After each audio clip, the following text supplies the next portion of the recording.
Ang ating cute na First Lady, Lisa Marcos, nilaglag na rin ng dating representative, Saldico. Bagong video, ito kakapasok lang, na kung saan pumaldo di umano ang ating cute na First Lady, Lisa Marcos. Totoo kaya ito? Panoorin po natin ang video at i-share po natin ito. Ito, panoorin natin. Sa Bureau of Customs na umabot sa 11 billion pesos. May 9 billion pesos collection mula sa sugar.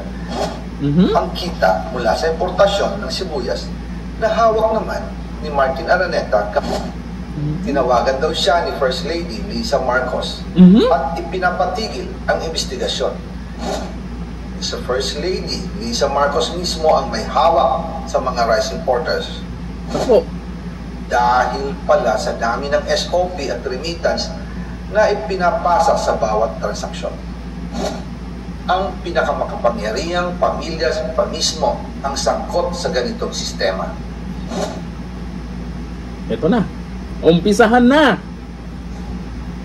Ngayon naman po, tungkol sa kampanya nitong 2025 elections, nagkwento sa akin si dating Speaker Martin Romualdez. Kinausap daw siya ni PBBM sa Tacloban para tumulong sa gastusin ng mga kandidato mula national hanggang local candidates. Ang sagot ni Speaker, naibigay na niya ang SOP collections sa Bureau of Customs na umabot sa 11 billion pesos. Wow! Dagdag pa dyan, may 9 billion pesos collection mula sa sugar na ayon mismo sa kanya ay pinaghahatian lang ng 5 kumpanya para makontrol nila ang presyo ng asukal sa merkado. At iba pa ang kita mula sa importasyon ng sibuyas na hawak naman ni Martin Araneta, kapatid ni First Lady Lisa Araneta Marcos. Kung matatanda ninyo, noong 2022, nagkaroon po ng investigasyon sa Kamara na pinangungunahan ni Congressman Toto Swansing dahil sobrang taas ng presyo ng sibuyas. Umabot ng 600 pesos kada kilo. Gayong dapat ay nasa 80 pesos lang. Doon lumabas ang pangalan ni Martin Araneta bilang isa sa mga nasa likod ng kontrol sa importasyon ng sibuyas. Pero hindi po natuloy ang investigasyon. Ang sabi ni Speaker, tinawagan daw siya ni First Lady Lisa Marcos at ipinapatigil ang investigasyon. Kaya walang natuloy at walang naparusahan. Dahil pala, kontrolado ng kapatid ng First Lady ang importasyon ng sibuyas. Ganito rin po ang nangyari sa bigas. Noong April 2023, nagsimula nang tumaas ang presyo ng bigas. Kaya iminungkahi ko kay Speaker Martin Romualdez na kung pwede, ay mag-angkat tayo ng 13 million metric tons para sa buong taon. Ang layunin ko po ay mapababa ang presyo ng bigas sa 22 pesos kada kilo. Pero hindi po ito inaprubahan ng Pangulo noong sila ay nasa Clark.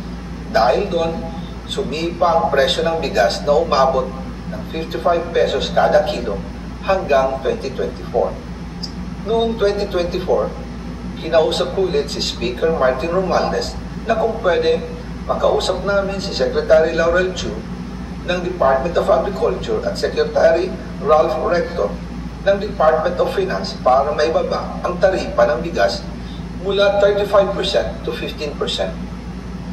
Sinabi ko kay Speaker Martin Romualdez na kung pababayaan natin ang patuloy ng pagtaas ng presyo ng bigas at umabot ito sa 60 pesos kada kilo, siguradong magagalit na ang taong bayan. Correct. Posibleng magrevolusyon na ang mga tao at tiyak na maapektuhan dito ang mga kandidato ng administrasyon sa 2025 elections. Isa sa mga patunay na hindi na masaya ang taong bayan ay ang pagbaba ng approval rating ng Pangulo noong panahon na iyon dahil sobrang taas na ang presyo ng bigas. Nangyari po ang meeting at halos inaabot kami hanggang alas 2 ng umaga, nakikiusap, nagpapaliwanag. Buti na lang, matapos ang matagal na negosasyon, pumayag din sila. At di nagtagal, inanunsyo na rin sa publiko na ibaba ang nangbuwis sa bigas. Ngunit, matapos ang 4 hanggang 6 na buwan, hindi pa rin bumababa ang presyo ng bigas. Kahit ibinaba na ang taripa nito, kaya iminungkahi ko kay Speaker Romualdez na magpatawag ng investigasyon tungkol sa bigas sa pamamagitan ng Quinta Committee hearings. Habang iniimbestiga nito ng Quinta Committee na pinamumunuan ni Congressman Joey Salceda, bigla na lang itong pinahinto ni Secretary Kiko Laurel Chu matapos niyang ipakita ang isang confidential report. Nakasaad dito sa First Lady Lisa Marcos mismo ang may hawak sa mga rice importers. Naku! Ayon kay Secretary Laurel, maaapektuhan daw ang First Lady kung itutuloy ang investigasyon dahil kasama raw nila sa Vietnam visit ang ilang importer ng bigas at nag-dinner pa raw sila roon. At nung araw din yun, tumawag si Congressman Sandro Marcos kay Speaker Romualdez upang ipatigil ang House investigations tungkol sa bigas as instructed ng Pangulo. Magkasama kami ni Speaker Martin Romualdez nang tumawag si Congressman Sandro Marcos.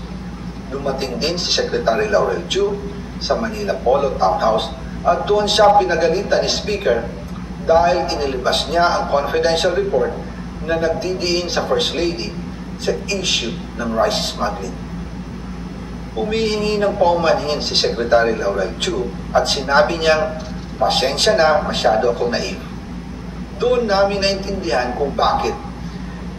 Kahit ibinaba na ang import tax ng bigas mula 35% to 15%, ay hindi pa rin bumababa ang presyo sa merkado dahil pala sa dami ng SOP at remittance na ipinapasa sa bawat transaksyon.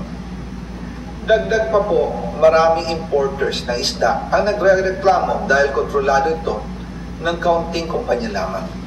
Wala naman daw tax sa importation tuwing lean season, pero kahit ganoon, hindi pa rin sila nabibigyan ng permit to import. Ang kaunting kumpanya na ito lang ang nabibigyang permit to import. Dahil dito, kontrolado din ang presyo ng isda at ito din ang dahilan kung bakit mataas ang presyo ng galunggong. Mga kababayan, hindi dapat naghihirap ang Pilipinas. Hindi dapat ganito kamahal ang mga pangunahing bilihin tulad ng bigas.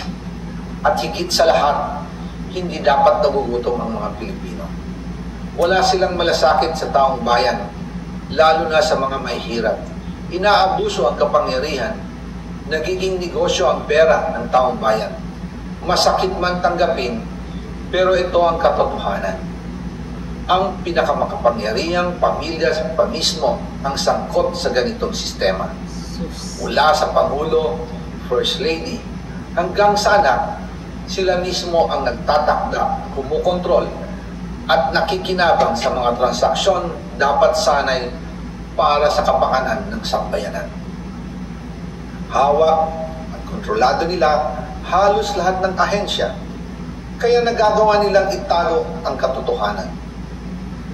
Sa mga susunod na araw, marami pa po akong isisiwalat. Naku! Maraming salamat sa inyong oras at patuloy na pag-unawa. Naway, magising tayo sa katotohanan at sama-sama natin hanapin ang hustisya para sa bayan. Diyos mabalos po sa Indugabos. Naku po! Ang ating cute na First Lady. Naku, yung mga kababayan natin na hirap na bumili ng 1 kilong bigas. Meron daw 20 petot na bigas, di ba? Pero nasaan? Doon sa nabahaan. Pero ilang araw lang yata yun, ha. Yung naalala ko po, yung sa sibuyas. Grabe yung pagmahal ng sibuyas noon. Eto, may sinasabi si Saldico.